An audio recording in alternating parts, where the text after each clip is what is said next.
Pwede ba? Tunog yung pinto.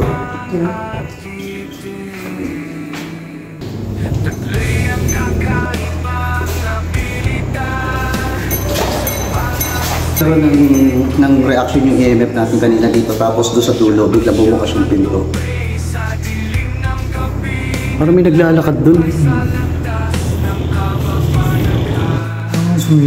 Parang may sumusunod sa atin, no?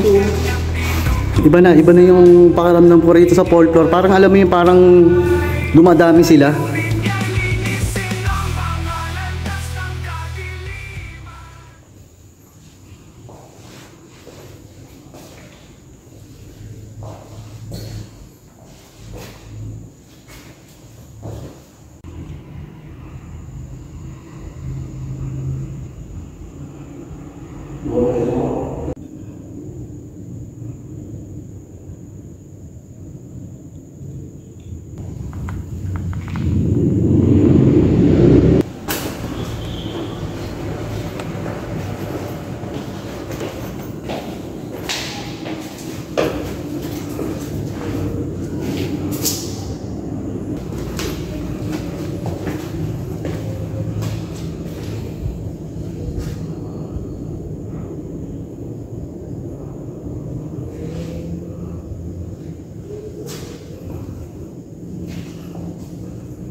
Nasa second floor pa lang tayo. Pero may mga paramdam na ako naririnig. May naririnig akong kumakatok.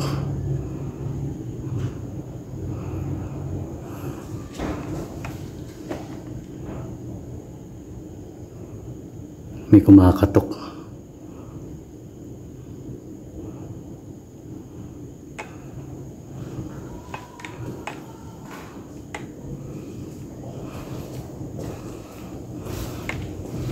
Kung i-describe ko sa inyo itong hospital na to, hindi siya ganong kalakihan.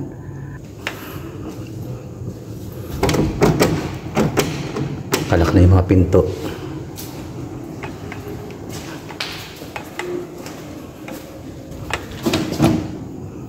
Hindi rin mabuksan itong isa kasi nakatali na rin ang wire. Dito sa lugar na to, dito ko nakarinig ng may kumakatok, pero syempre hindi natin pwedeng isipin kung meron bang magpaparamdam o meron bang magpapakita sa atin. Pero lilibutin pa rin natin tong hospital na to. Karamihan dito sa mga kwarto halos naka-alambre na o nakalaki mga pinto. Nandito pa lang ako dito sa second floor pa lang itong pinuntahan ko.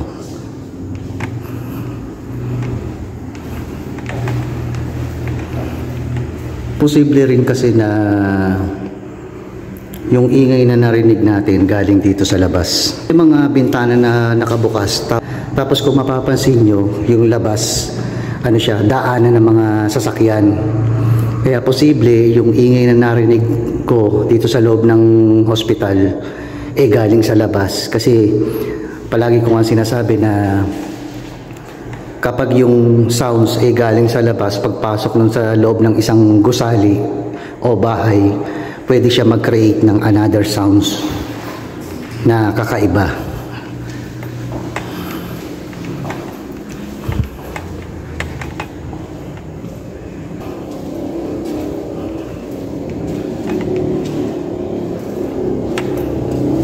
Kalambre na rin.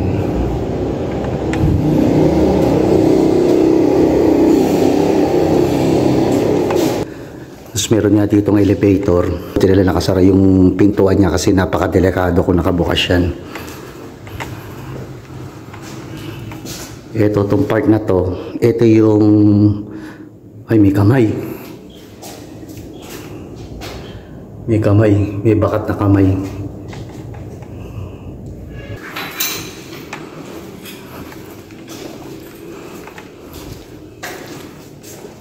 Ito yung lugar naman na to, ito daw yung ano, yung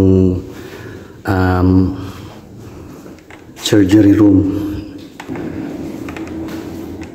Sobrang iba yung pakaramdam ko dito sa lugar na to kasi dito daw ginaganap yung operation. Tapos after ng operation, dito nila dinadala yung ano, yung pasyente. Ito tinatawag nilang recovery room. Kailangan nakalock na rin siya. Naka-ano na rin siya, naka-alambre, kaya hindi natin pwedeng pasukin yung loob.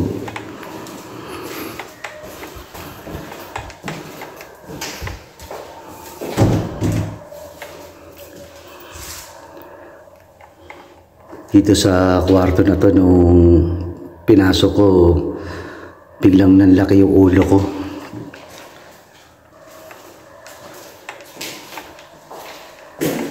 Pantry ng mga nurse to.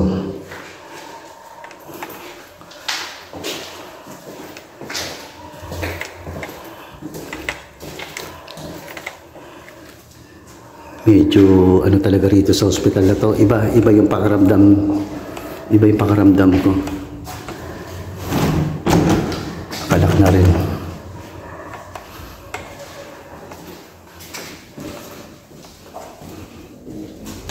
Hindi na rin pwedeng pasukin to. Bagsak na. Nakaalambre na rin.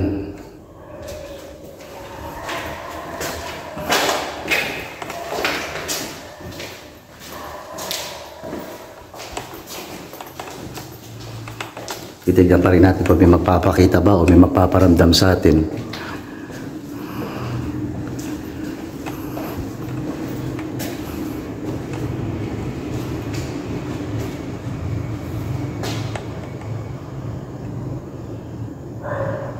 Kala ko may nakatayo doon sa dulo. Pero ano kasi yun eh. Part nung kisame na bumagsak na, tapos nilagay na lang doon, sinandal na lang. Kulay puti kasi.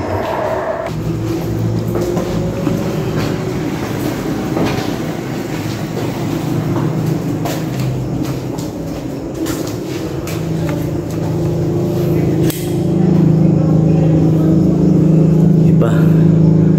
Alam mo yung pakiramdam ko rito. Parang ano eh, parang sumasakit na yung ulo ko. Basta hindi ko siya ma-explain kung ano yung pakiramdam ko rito. Ito, third floor na to.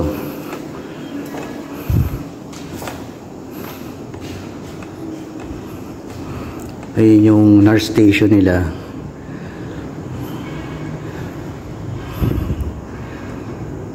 Iba yung ano, iba yung nararamdaman ko dito sa third floor. Ibang-iba.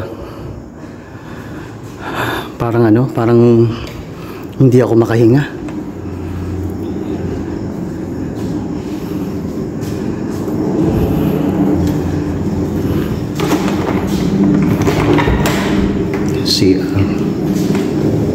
Halos ganun pa rin pero butas na yung kisame niya.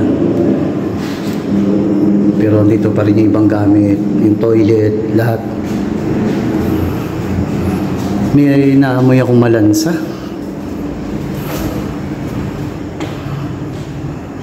Malansa. May naamoy akong malansa.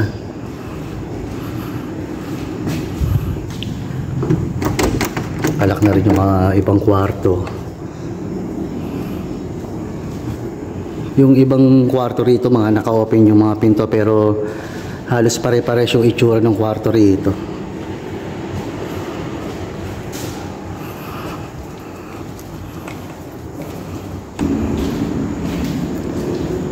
Yung mga part na rin ng kisame na nasira.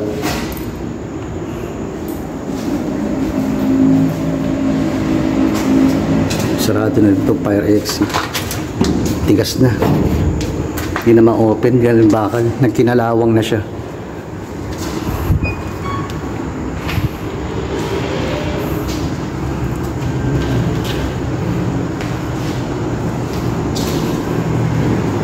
Nandito pa yung kama ng hospital, oh. Naiwan dito yung kama.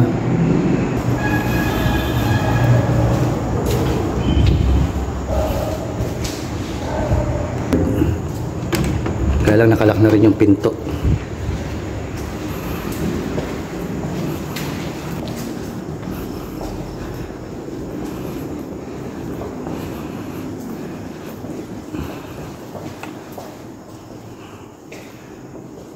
Halos magkakamukha na yung mga kwarto rito. Ito nakabukas yung pinto. Silipin natin kung ano makita natin sa loob.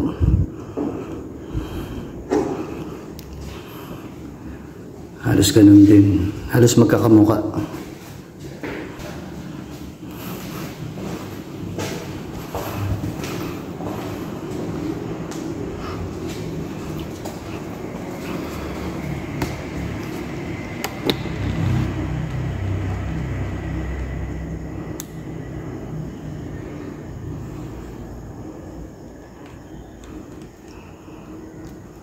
Iba yung katahimikan na nararamdaman ko dito sa loob ng ospital na to.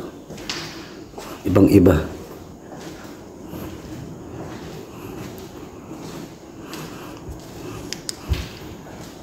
Tapos may maamoy ka pa na amoy malansa. Ngayon, subukan natin ngayon puntahan naman yung 4th floor.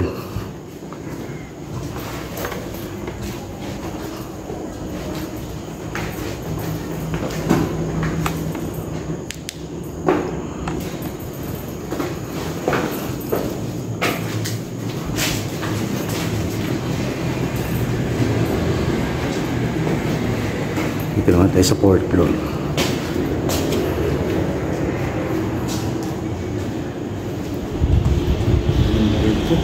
Lakas ng lakas ng hangin dito.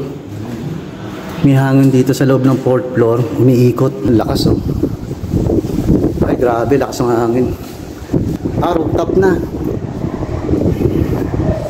Yun, kaya pala malakas yung hangin dito sa 4th floor kasi naka-open na tong pintuan dito sa rooftop.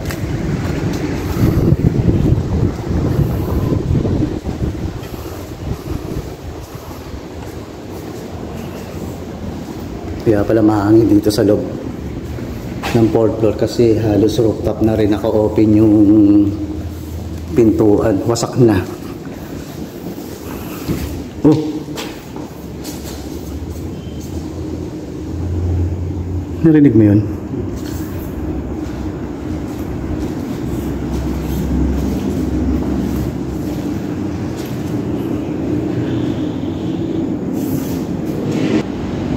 Pinto.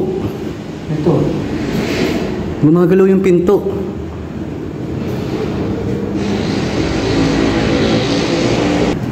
Gumagalaw tong pinto. Hindi ko alam kung anong meron sa loob. Kasi dito ko narinig na mayroong kumalabog sa loob. Hindi siya mabuksan. Kumalabog. Baka kasi posible hangin din. Subukan natin makita man sa taas. Nauubos yung datong battery ng flashlight natin.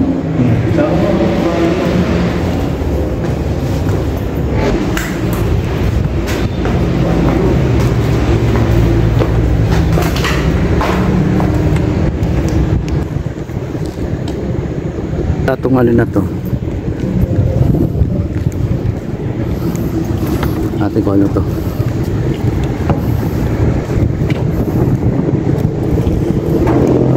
Ito yung ito yung makina nung elevator. Ito yung makina ng elevator.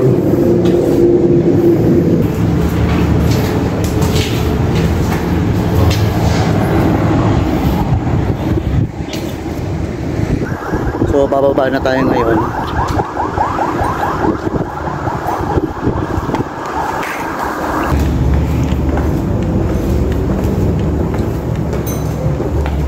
Yung isang pinturong kasi tumutunog, may kumakalabog sa loob. Kaya lang hindi ko ma-open. So bababa na tayo ng 2nd floor.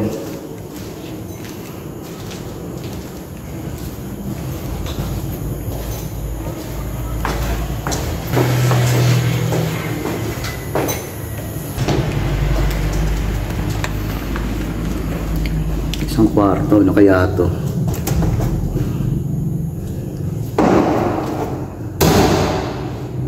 Ano rin siya?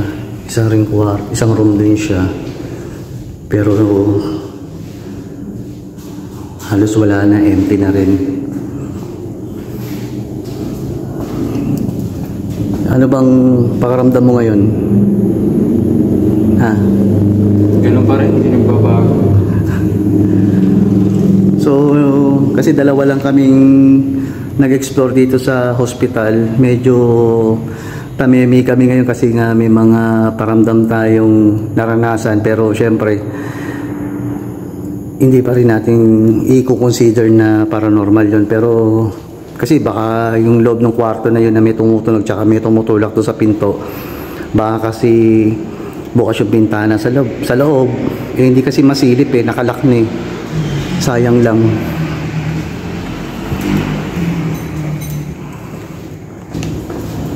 And then second floor.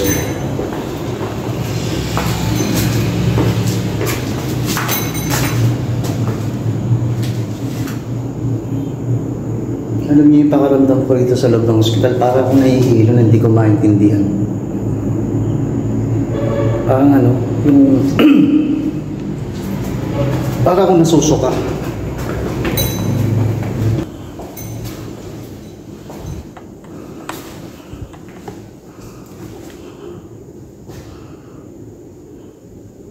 Ang galing yun.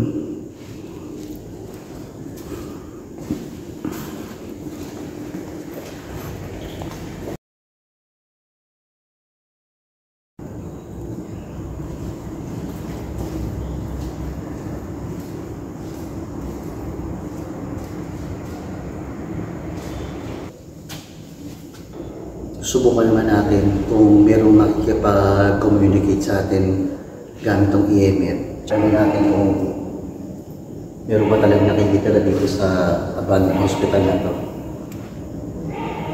Pero sa ngayon wala pang react yung EMF natin.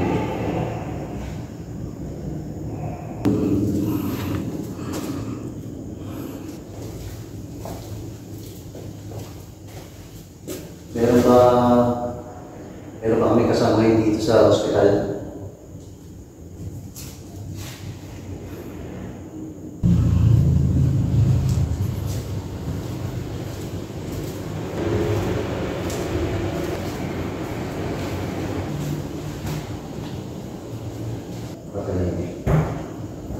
Narinig ba?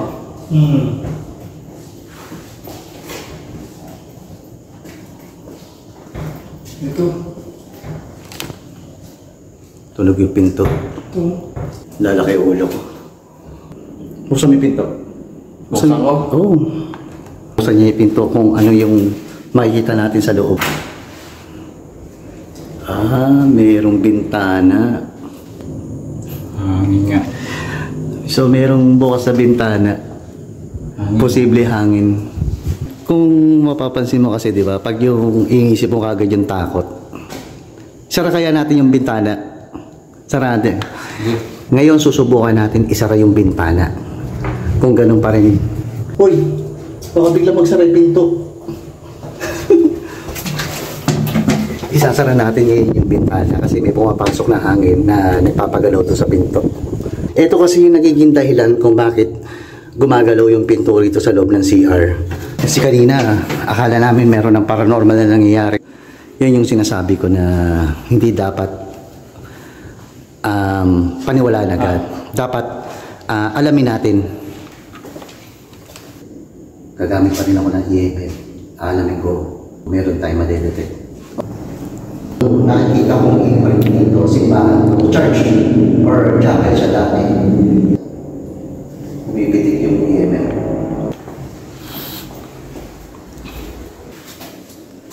Wala pang reaction yung EMF natin. Ngayon dito, papasok tayo sa operating room kung saan ginagawa yung surgery. Alamin natin kung meron ba talaga tayo mararamdaman sa loob o magre-react yung EMF natin. Tumunog yung EMF pero alamin pa rin natin pagdating sa loob.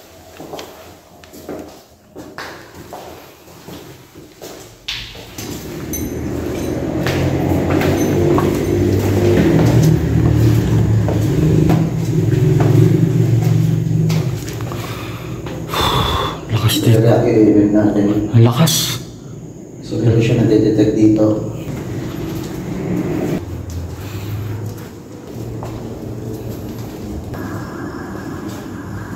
Pero kung ako tatanungin nyo, sobrang sakit na ng ulo ko dahil yung imprint na nakikita ko halos magulo. Kumbaga nakikita ko yung busy, kung gaano ka-busy dati itong hospital na ito.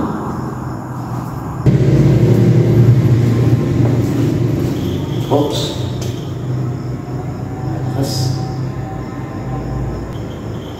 So, nagkakaroon ng reaction yung EMF natin. So, may na-detect siyang energy. Hindi kami nandito para gambalain kayo.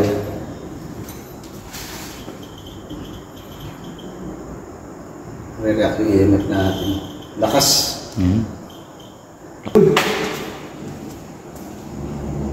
Bumukas yung pinto. Iba na yung pakaramdam ko rito. Parang nasusuka na ako na hindi ko maintindihan. Nagkaroon ng reaction yung EMF natin kanina dito, tapos doon sa dulo, bigla bumukas yung pinto. Bigat yung pakaramdam ko rito. Sobrang bigat. Sobrang bigat ang pakaramdam ko rito. Alam mo yung parang nasusuka na ako. Ito.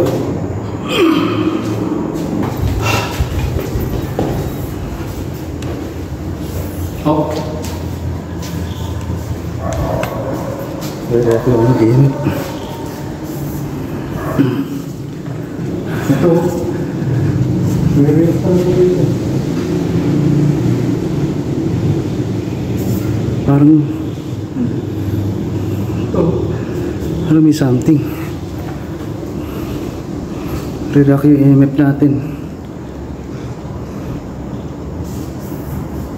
Parang may naglalakad dun. Lakas.